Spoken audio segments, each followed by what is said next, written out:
I choose people who don't want to be written about on the whole, whose lives are shrouded in mystery, and they want to hide their secrets, and I just love digging away to find out what they don't want us to know. Tom, do you think Harry and Meghan are fast learning what they signed away when they took this Netflix big moolah? And I would say they signed away their credibility and their dignity.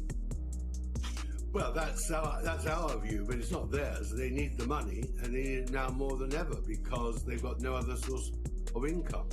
So I think they're just stuck with the devil now. They're tied to Netflix, they're tied to their book, and all the criticism they're going to take means nothing because that's the only way they can earn their money. He's not very intelligent and undoubtedly remains damaged by the early death of his mother, Diana.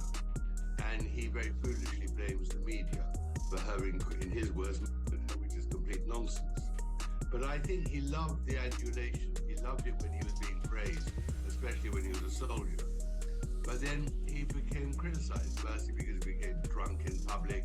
Prince Harry, once the cheeky, beloved royal who walked behind his mother's coffin and captured the world's sympathy, is now being painted as a man unraveling under the heaviest scandal of his life, and this time it isn't about palace feuds, Netflix deals, or memoir bombshells.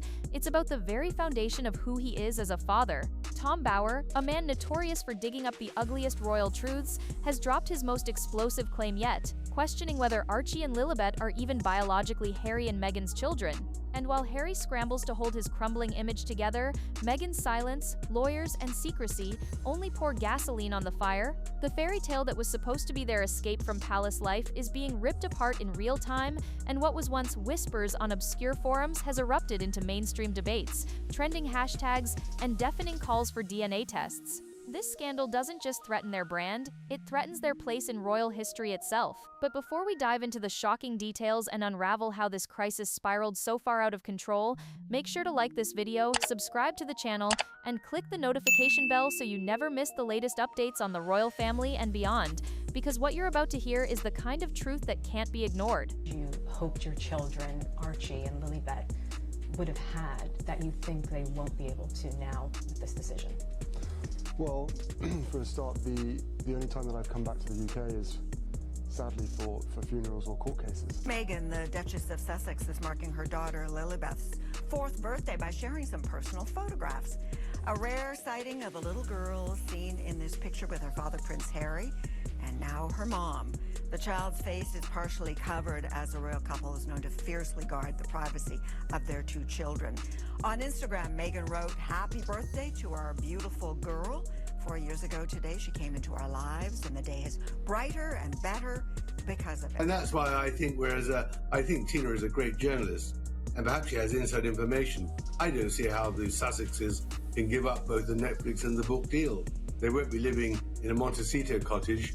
They're more likely living somewhere in downtown LA, in a little hovel. That's their problem. They're stuck now. But, you know, the truth is about them. Harry's fall from grace didn't begin with this scandal, but the cracks have been there for years. Tom Bower argues that Harry has always been emotionally fragile, scarred by Diana's death, and prone to blaming the media for every hardship.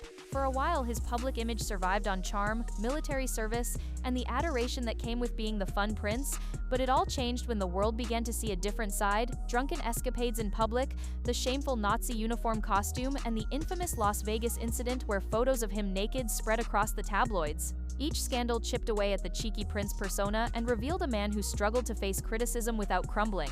Instead of maturing into a stable figure, he became a tabloid punchline, haunted by mistakes and desperate to be loved again. And according to Bower, that vulnerability made him a perfect target for Meghan Markle, who in his telling, recognized both his weaknesses and his yearning to be admired. The Harry we see today, spiraling under whispers of illegitimacy around his children, is the same Harry who never really learned to stand tall under scrutiny, only now the stakes are far higher. Then he wore a Nazi uniform at a party. Then he was wearing absolutely nothing in the nude at the party in Las Vegas. And he couldn't cope with the criticism because in his view, he is a target. And it didn't help his telephones were hacked by News International Rupert Murdoch's group here in London. She's money obsessed and always has been. And that is why she married Prince Harry. Her great surprise and disappointment was to discover that Prince Harry had very little money. she imagined he'd be worth hundreds of millions, if not billions. And she's having to make up for it now. Queen and the Duke. Yes, and we just bumped into the Duke as we were walking by, which was so nice. So it'll be a nice moment to introduce the baby to more family, and my mom's with us as well. So it's been a really, here we go. Another great grandchild. Financially, the couple's situation has only fueled the chaos. Bauer claims Harry and Meghan are shackled to their Netflix deal and his book contract not because they want to share their truth, but because they have no other source of income. When Meghan allegedly married Harry under the impression that he was worth hundreds of millions, the reality that his fortune was nowhere near that size reportedly shocked her. Now their mansion in Montecito and their carefully curated lifestyle depend on keeping the cameras rolling and the book sales alive. That dependency, critics argue, comes at a heavy price: their dignity and credibility. They're stuck making themselves the product, branding every ounce of their personal lives because without it, there's no safety net. And when your only currency is your image, a scandal that cuts to the heart of your family threatens everything. It's why this story about Archie and Lilibet is hitting them harder than anything else. Because if the public stops believing in the picture they've sold, then the whole brand collapses. I can't see a world in which I would be bringing my wife and children back to the UK at this point. And the things that they're going to miss is, well, everything. You know, I love my country. I always have done. Despite what some people in that country have done. So, you know, I miss the UK. I miss parts of the UK, of course I do. The conversation, I'm told and I believe, was very early on in their relationship when Harry is bowled over by Meghan, is desperately in love, and already is talking about marriage. But long before their engagement is even announced, let alone they're married and she's pregnant. And he's sitting in Clarence's house with then Prince Charles and Camilla. And Camilla just laughingly says, well, any child you'll have will probably have brown skin and ginger hair. And then there's Meghan, painted by critics as the cold strategist behind the Sussex empire. From the beginning, Bauer insists her motives were financial, claiming she married Harry expecting the lifestyle of a billionaire only to discover he was far from it. The disappointment, he suggests, explains her relentless pursuit of high-dollar deals and her obsession with keeping the spotlight alive. But Meghan's critics go further, pointing to the couple's secrecy around their children as the most glaring red flag yet. Rarely seen in public, their faces obscured in photos, and almost no candid images with senior royals. Everything about Archie and Lilibet feels curated, staged, and distant. Meghan and Harry swore they'd protect their children from the invasive glare of the media, but that secrecy is now being used against them. Instead of shielding the children, it has raised suspicions, and now Meghan is being accused of not only hiding them, but possibly hiding the truth about their origins. If Bauer is right, then her carefully constructed brand isn't just deceptive, it's dangerous. This is where Tom Bauer's bombshell claims explode. He has suggested the unthinkable, that Archie and Lilibet may not even be biologically Harry and Meghan's children. His claims point to inconsistencies in timelines, strangely staged pregnancy photos, and the absence of hospital images or traditional birth announcements. Surrogacy rumors have swirled for years, but Bauer goes further, suggesting that if outside donors were used, it raises questions about royal bloodlines and legitimacy. And in the monarchy, bloodline isn't just personal, it's everything. The crown rests on unbroken lines of descent, on the idea that legitimacy is sacred and unquestionable. If Harry and Meghan's children don't meet those expectations, then their place in the line of succession isn't just in doubt, it could be erased. Suddenly, what seems like a private family matter becomes a constitutional crisis, a royal earthquake with implications that ripple far beyond Montecito. As the scandal deepens, Harry himself seems to be unraveling. Reports out of Montecito paint a disturbing picture of a man pacing rooms, lashing out at staff, glued to tabloids and YouTube videos dissecting every rumor. The prince who once branded himself as the therapy advocate, the champion of mental health, now looks like a man trapped in paranoia, unable to practice what he preached. Friends whisper that he's restless, exhausted, and angry, lashing out one moment and retreating into silence the next. The irony is almost cruel. His redemption arc was supposed to be fatherhood, the one thing that grounded him after leaving royal life. But now that very foundation is under fire, if the children he has built his story around aren't biologically his, then what does he have left? For Harry, this scandal isn't just about reputation, it's about identity. And watching him spiral, critics say, is watching a man lose the last piece of himself. Meghan, by contrast, is handling the storm with icy calculation. Insiders claim her response has been all legal, drafting cease and desist letters, threatening lawsuits, and leaning on lawyers to choke the story before it spreads further. But the problem with legal threats is that they often backfire. Instead of quelling rumors, they add fuel to them. Why, people ask, would someone go to such extreme lengths if there's nothing to hide? Each letter only raises more questions, and every attempt to silence speculation seems to amplify it. Meghan's strategy of control and intimidation might work in Hollywood circles, but in the world of royal scrutiny, it's gasoline on the fire. The more she tries to bury the story, the more people dig, and now even mainstream outlets are openly discussing DNA tests, legitimacy, and the cracks in the Sussex narrative. Meghan's silence, paired with her legal aggression, is creating the opposite of the calm she wants. It's painting her as someone with everything to hide.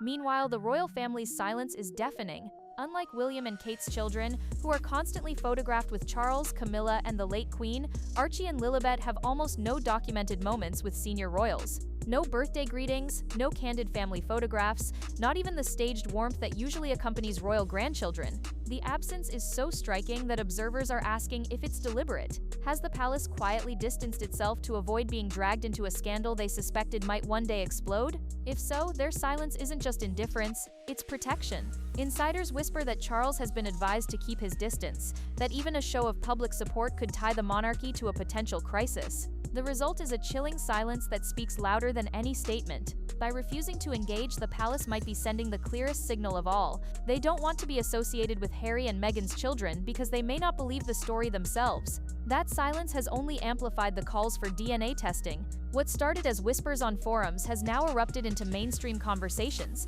with hashtags trending, panel shows dissecting timelines, and media outlets demanding answers. For critics, it's simple. If Harry and Meghan have nothing to hide, why not take a DNA test and shut the story down once and for all? Their refusal to engage only deepens suspicion, and in the court of public opinion, silence no longer reads as dignity, it reads as guilt. The Sussex brand, once built on authenticity and family values, is collapsing under accusations of hypocrisy.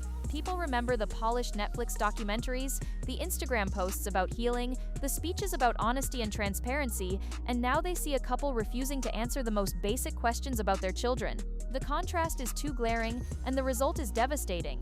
Every day they remain silent, their credibility erodes further, and so the fairy tale cracks wider. What was once the inspiring story of a brave prince and his modern duchess building a new life of freedom now looks like a staged production collapsing under the weight of its own lies.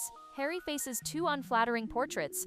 Either he is a naive man manipulated by Meghan's ambitions, or he is complicit in a cover-up that could shake the monarchy. Neither image works in his favor. One makes him look weak and pitiful, the other dishonest and calculating. And for Meghan, her calculated coldness only feeds the narrative that she orchestrated everything from the beginning. The palace may be silent, but the world isn't. And every day this scandal grows, it threatens not just Harry and Meghan's place in history, but the stability of the monarchy itself. Because if the children at the heart of this story are not who they claim to be, then the consequences are not gossip, they are a royal reckoning. And the saddest twist in all of this is that the damage may already be permanent. Friends from Harry's past, especially his military comrades who once admired him for his bravery, are reportedly pulling away, finding him unpredictable and unstable. Sources describe him as bouncing between furious outbursts and long silences, a man who has lost not just his public identity as a royal, but his private identity as a man and a father. The redemption arc he clung to, fatherhood,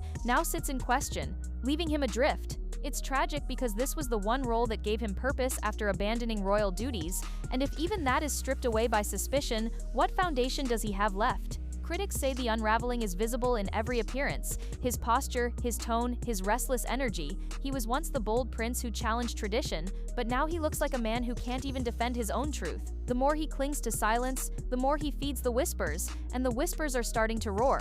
Whether he is a victim of circumstance or a willing conspirator, the perception is clear. Harry is powerless, trapped in a story he no longer controls, and the world is watching him unravel in real time, which leaves us with the question that hangs heavier than all the others. How will history remember this? Meghan and Harry gambled everything on an image of love, authenticity, and freedom from royal constraints, but now that image is splintering into doubt, secrecy, and suspicion.